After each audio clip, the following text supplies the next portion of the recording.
D&D has a vast menagerie of monsters to choose from. One of the more interesting types are the oozes. Those come in the forms of black puddings, ochre jellies, gray oozes, gelatinous cubes, and many more.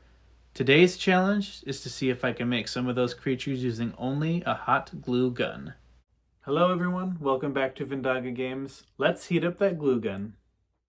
So the strategy behind this project is to simply apply copious amounts of hot glue onto these bases until we have just a pile of glue that resembles an ooze. Now, this was a project that I was pretty sure would work, but I wanted to do my research and make sure. There's another creator out there called House DM that does a very, very similar strategy that I use here. I recommend checking out his video as well. He does his a little bit different, and it might be very inspirational to see two sides of the idea.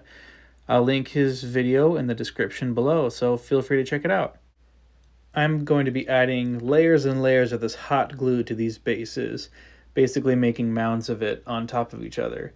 You can see here I'm kind of doing one at a time. My whole strategy is by the time I'm finished with the last one, the first one is dry, and I can start adding more layers onto it. In this fashion, you can create several oozes at once. But the fun part is using gravity to help make these oozes. As you can see, there's like a pseudopod type appendage coming off the top of this gray ooze here, and that is achieved by letting the hot glue kind of melt down and drip a little bit, but you kind of rotate the piece back and forth to maintain the shape that you're looking for. And as we move along the project, we're using the same strategy for all of these. Moving them around, using gravity, and adding layers and layers upon these already built ooze pieces. You can see here I'm doing two at a time. You can get away with it sometimes, and here's a great shot of what it looks like close up. And we're going to continue by just adding more and more glue to each piece as we move along, waiting for it to dry. You can get some great drip texture using this strategy.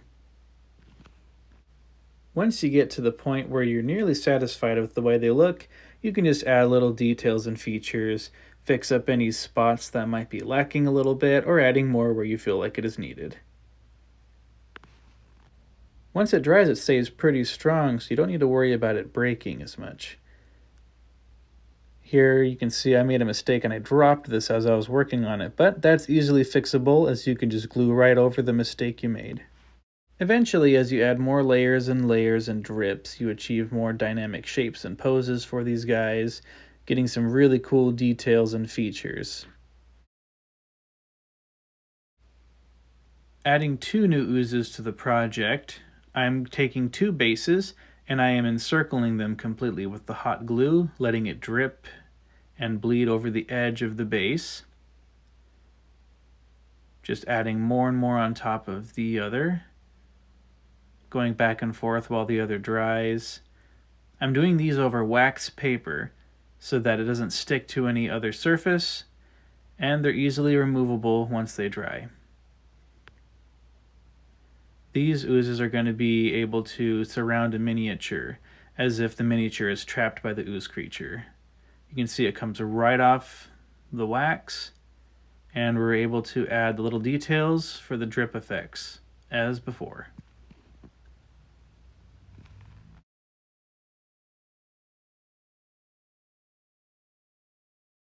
With a little patience, you can get some really cool shapes out of these guys. I haven't seen anyone try to make a gelatinous cube out of hot glue, but I wanted to try it out. So using the 2-inch grid seen through the wax paper, I'm making a box shape, letting it harden so that I can fill in the center. Once it dries, I just add a lot of hot glue into the middle and mix it around so that it's seamless, and then turn it on a high setting to kind of blend all the glue together and add this really cool wavy texture inside it. Then make sure to turn your hot glue back to low. Once it's done, it comes off the wax paper easily, and you get this nice, relatively thin awesome textured piece that is slightly transparent.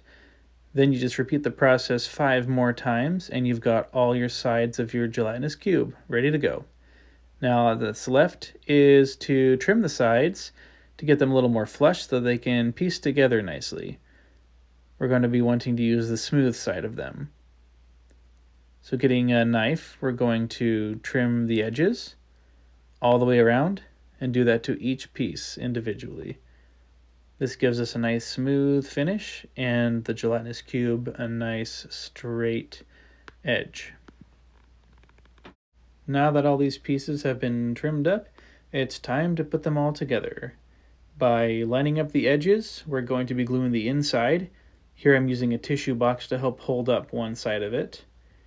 As I glue the inside part, make sure to have the wavy textured part on the inside of the cube and the smooth side outside. And careful that you don't leave it unattended. By applying this trick over and over again, you get your gelatinous cube. I left one side open so that you can put miniatures inside it to show that they're being consumed by the cube. And there it sits on the table, nice and sturdy. All that's left is add a little final detail and textures and gluing the sides to kind of button it up and seal it up a little bit more and make it smooth and get rid of some of these rough edges that are left over. So by applying glue to the edges, I'm going to just scrape it across the wax paper to smooth it out. And now we get a nice smooth finish, no bumps or ridges. Next, I wanted to add a little bit of a border to the bottom of this for strength, but also to make it look like this thing is also dripping and trying to keep its cube shape together. Also, I'm kind of giving it a little bit of a skid mark on the back to make it look like this thing is a big block of slime dragging its body across the floor, and it's leaving a little trail of ooze behind it, kind of like a slug does. And just let it dry, and it turns out looking really awesome. It's got a nice firm base so that it doesn't collapse in on itself. It's harder to break, and it holds up pretty well. Next, we're going to be painting the gray ooze with just this regular gray paint, the ochre jellies with this golden yellow, and an underbrush of this purple color for the black pudding, and an overbrush of black.